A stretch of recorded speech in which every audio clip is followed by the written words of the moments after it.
Hello my dear student, I am Jihi Shukla from Jihi classes. Today we are going to discuss about P block elements. मैं पहले ही heading लगा चुकी हूँ, आज मैं P block elements आपको पढ़ाऊँगी, ठीक है। ये क्लास 12 चैप्टर 6 है और ग्रुप है आपका 15। देखिए इसका सामान्य परिचय क्या होता है। समूह 15 5A, ये जो मैं 5A लिख रही हूँ ना, ये S और P ब्लॉक में हम 5A लिखते हैं, ओके। और यदि यही आपका D और F ब्लॉक हो तो यहाँ पे हम क्या लिख देते हैं 5B, ओके। समूह 15 5A में 5 तत्व पाए जाते हैं। कितने तत्व पाए जाते हैं? 5 तत्व पाए जाते हैं। कौन कौन सा?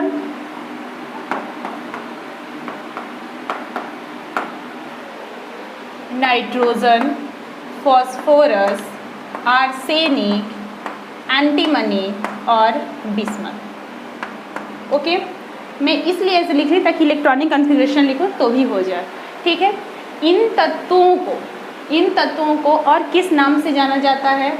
तो पहला तो नाइट्रोजन परिवार के तत्व क्या होते हैं?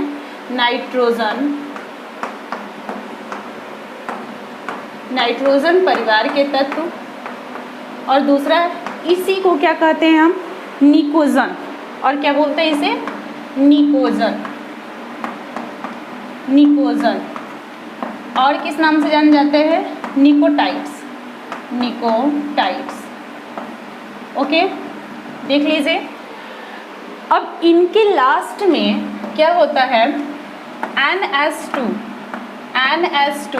NP3 इलेक्ट्रॉन होते हैं, ठीक है। जहाँ N क्या होता है? कक्षकों की संख्या, ठीक है, आवर्तों की संख्या। अब देखिए इसमें हम क्या बोल सकते हैं कि इनके बाह्यतम कोश में NS2 NP3 इलेक्ट्रॉन होते हैं, जिसके कारण इनके गुणों में क्या होती है? समानता मिलती है। Means nitrogen, phosphorus, arsenic, antimony और बिस्मथ कुछ ऐसे गुण होंगे, मीन्स मैक्सिमम ही कह सकते हैं कि इनके गुणों में समानता होती है, ठीक है। ये हो गया। ये क्या होते हैं? इनका नाम नाइट्रोजन फैमिली, निकोजन, निकोटाइड्स। और क्या कह सकते हैं कि जो नाइट्रोजन है, जैसे जो नाइट्रोजन है ये वायुमंडल में नाइट्रोजन वायुमंडल में कितने % पाए जाते हैं? 78% पाया जाता है, ठीक है। ये हो गया। अब ये खनिजों के रूप में भी पाया जाता है। यह खनिजों के रूप में भी पाया जाता है।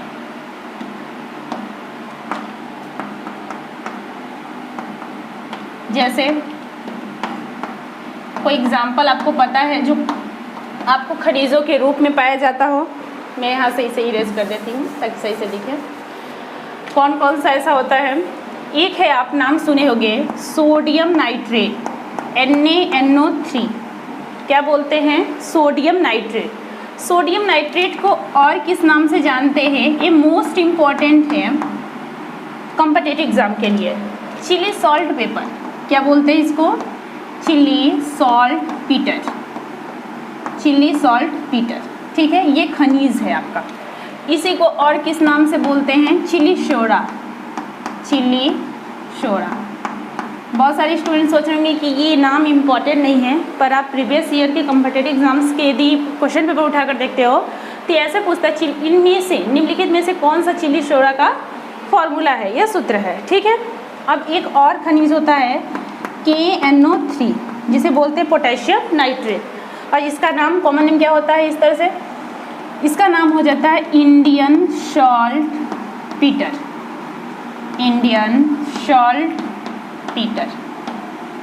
ठीक है।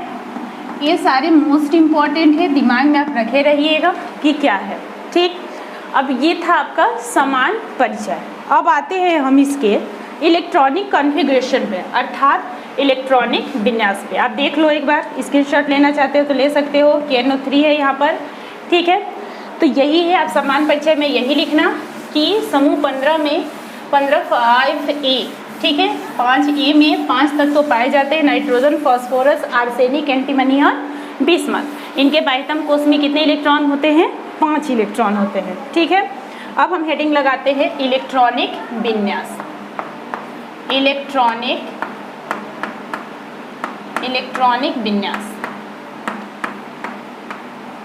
इलेक्ट्रॉनिक विन्यास को इंग्लिश में क्या बोलते हैं? Electronic configuration.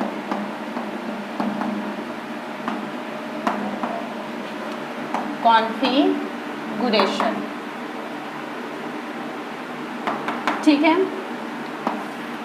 अब आते हैं हम कैसे निकालते हैं। कितने तत्व होते हैं? 5 तत्व होते हैं। इनके बाह्यतम कोश में NH2, बाह्यतम कोश का जो फार्मूला होता है वो क्या होता है? बाह्यतम कोश में, मैं किसी और पेन से लिखती हूँ ताकि आपको दिखे। कोश में या कोश के NH2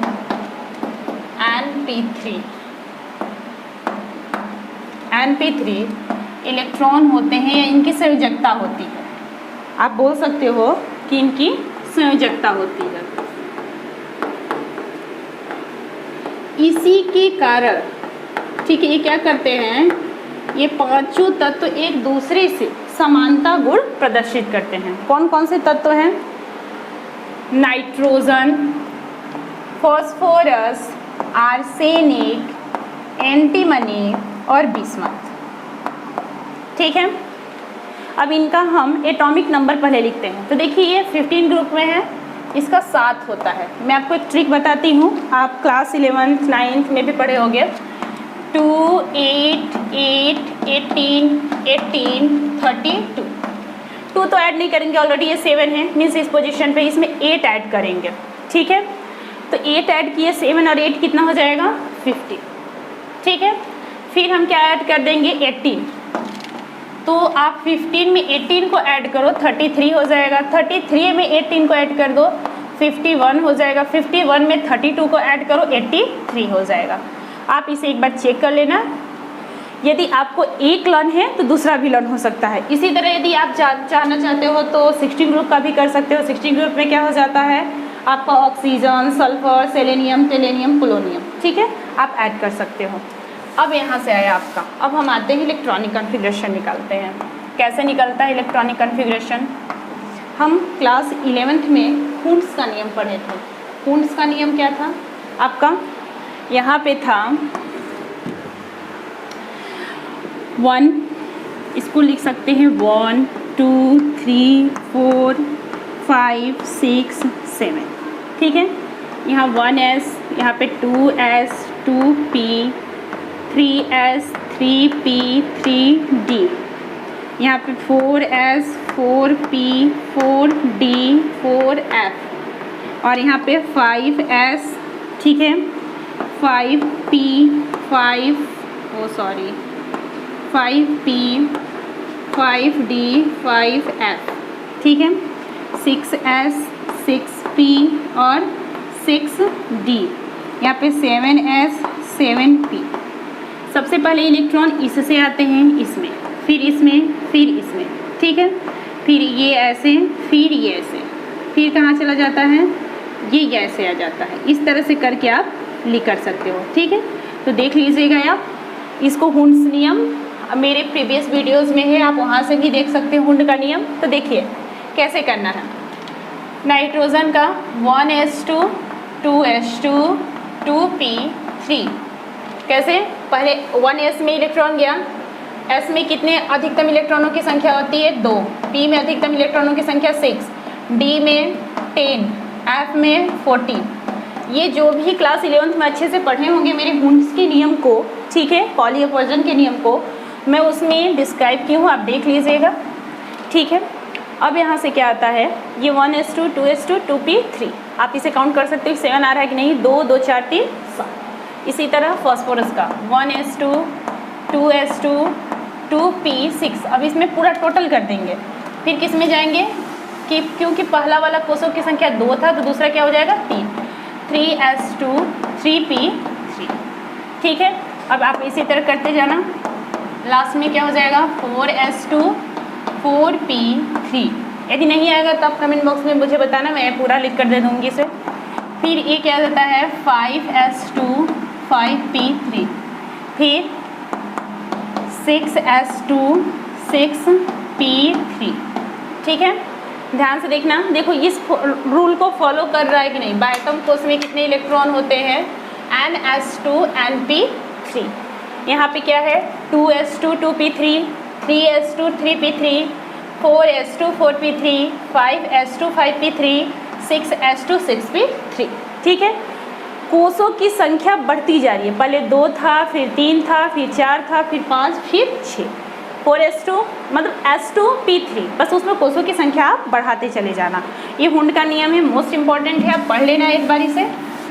तो आगे आपको इलेक्ट्रॉनिक कन्फिगरेशन निकालने, अभी भी जिसको कोई भी प्रॉब्लम होगा बताना, मैं इस पर शॉर्ट वीडियो भी डाल सकती हूँ। ठीक है, तो ये था आपका इलेक्ट्रॉनिक विन्यास। अब आते हैं हम इसके भौतिक गुणधर्म पे। भौतिक गुणधर्म,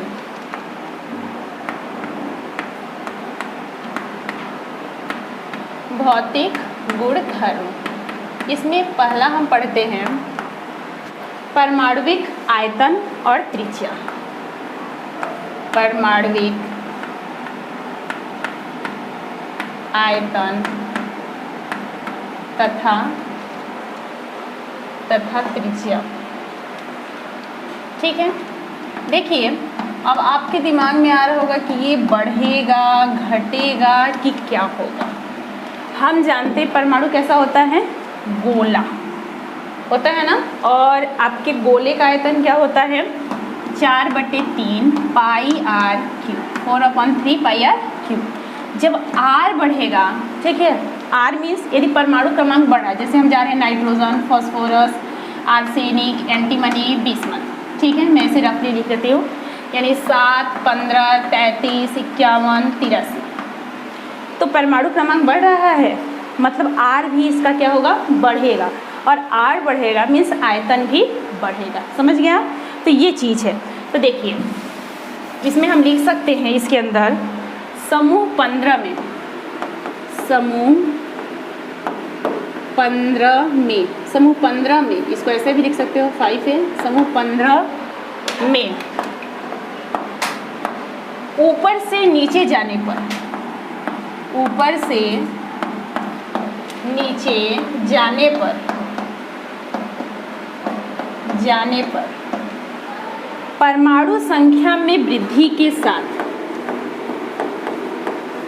परमाणु संख्या में वृद्धि के साथ परमाणविक आयतन,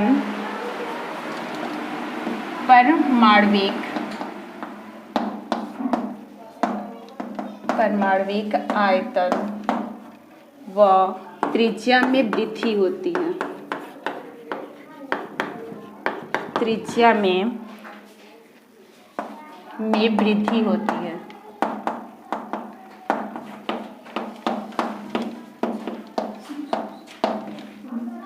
क्योंकि आकार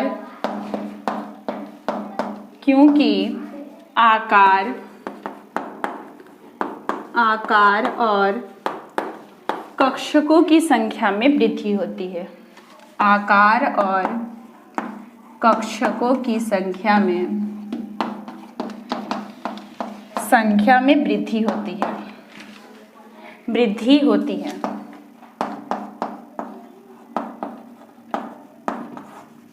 ये था आपका परमाणविक आयतन और त्रिज्या। देख लीजिए आप, परमाणविक आयतन तथा त्रिज्या समूह 15 5F में ऊपर से नीचे जाने पर परमाणु संख्या में वृद्धि के साथ परमाणविक आयतन, ठीक है, त्रिज्या में वृद्धि होती है। क्योंकि आकार और कक्षकों की संख्या में क्या हो जाती है, वृद्धि हो जाती है। समझ में आया आपको? तो ये ऐसे हो जाएगा। आप स्क्रीनशॉट लेना चाहते हो तो ले लो। फिर मैं दूसरा हेडिंग मेरा है भौतिक गुण। क्या है दूसरा हेडिंग? भौतिक गुण। भौतिक गुण क्या होता है? फिर से आते हैं हम elements, nitrogen, phosphorus, arsenic, antimony, bismuth. ये जो होता है वो गैस होता है, नाइट्रोजन एक द्विपरमाणुक गैस है, बोल सकते हैं द्विपरमाणुक गैस है, ठीक है, गैस है। और फॉस्फोरस क्या होता है? फॉस्फोरस मोम जैसा ठोस होता है, मोम जैसा ठोस होता है, ठीक है। फिर और कौन कौन से थे? Nitrogen, phosphorus, arsenic, antimony, bismuth और सभी, ठीक है। और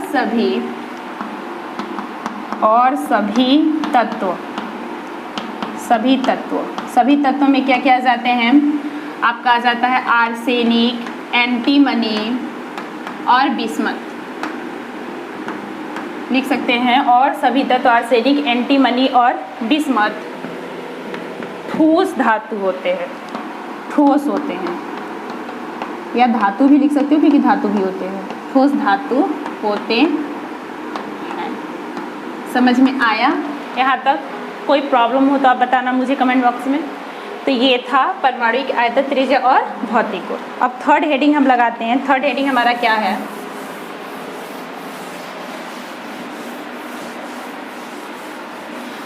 थर्ड हेडिंग है हमारा घनत्व। क्या है? घनत्व। तो हम लिख सकते हैं घनत्व। घनत्व क्या होता है? समूह 15 में ऊपर से नीचे जाने पे, समूह 15 में ऊपर से नीचे जाने पर, ऊपर से नीचे जाने पर घनत्व में वृद्धि होती है। जाने पर परमाणु संख्या के साथ, परमाणु संख्या के साथ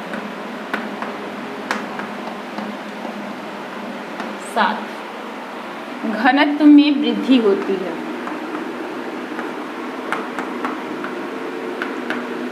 वृद्धि होती है। हो गया? ये आपका नेक्स्ट हेडिंग है फोर्थ। एक घनत्व था। फोर्थ हेडिंग कौन सा है? भौतिक गुण। भौतिक गुण, भौतिक गुण हम पढ़ते हैं। भौतिक गुण में क्या होता है? जैसे जो भी तत्व हैं, आप ऐसे भी लिख सकते हो, मैं दो तरीके से आपको बता रही हूँ, पहले ऐसे ही बता देती हूँ, सिस्टमैटिक ना है। समूह 15 में, समूह 15 ब्रैकेट में आप 5A लिख सकते हो। समूह 15 5A में ऊपर से नीचे जाने पर, ऊपर से नीचे जाने पर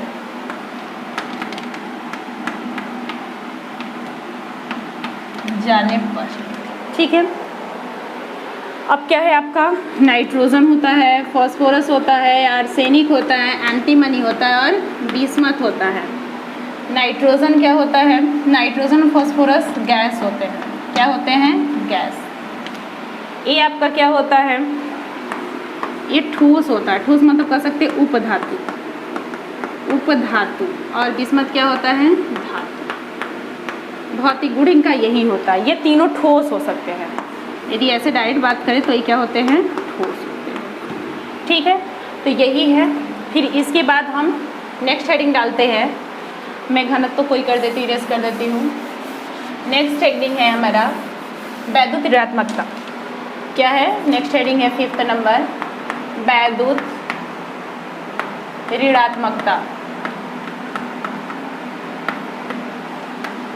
अब तो आपको बहुत अच्छे से पता है, पूरी पीरियोडिक टेबल में सबसे ज़्यादा वैद्युत ऋणात्मकता वाला तत्व कौन सा है? फ्लोरीन है। उसके बाद कौन सा है? उसके बाद ऑक्सीजन है। ठीक है। और यदि हम अपनी समूह 15 की बात करें, ठीक है, तो देखना, ध्यान देना, nitrogen, phosphorus, arsenic, antimony, bismuth. मैं पहले ही बता चुकी हूँ आपको कि ये क्या है? गैस है। ये मोम ठोस है और ये ठोस है। ठीक है, तो हमें पता है जो धातु होते हैं वो वैद्युत धनात्मक होते हैं, वैद्युत ऋणात्मकता गुण प्रदर्शित नहीं करते। मतलब कह सकते हैं समूह 15 में समूह 15 में ऊपर से नीचे जाने पर, ऊपर से नीचे जाने पर, नीचे जाने पर वैद्युत ऋणात्मकता, वैद्युत ऋणात्मकता, ऋणात्मकता गुण में कमी होती है, गुण में कमी होती है। हो गया, ये चीज़ें हैं। अब देखिए क्यों, क्योंकि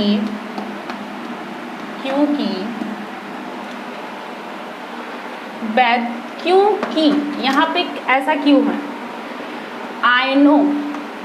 आयनों की को त्यागने की क्षमता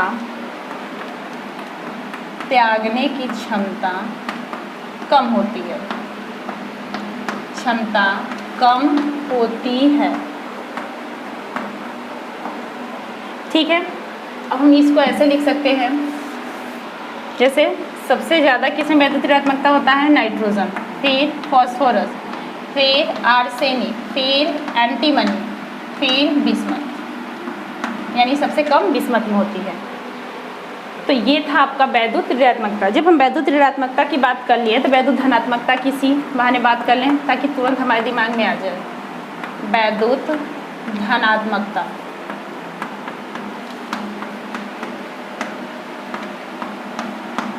अब देखिए सेम यही रहेगा, समूह 15 में ऊपर से नीचे जाने पर वैद्युत ऋणात्मकता गुण में कमी होती है और यहाँ पे हम क्या लिख देंगे, वृद्धि होती है।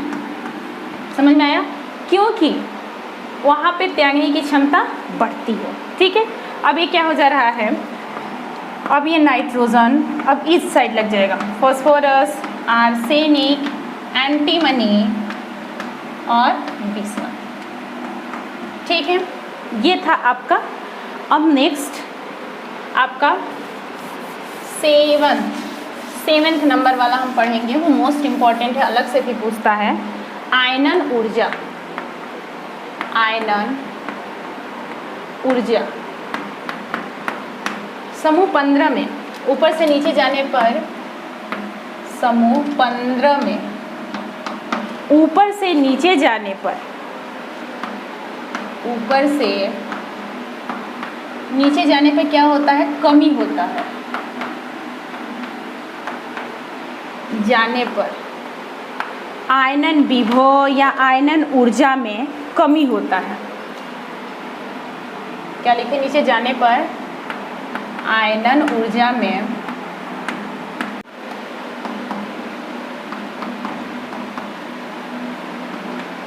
क्योंकि आयनों का आकार बढ़ता है, क्योंकि आयनों का आकार बढ़ता है,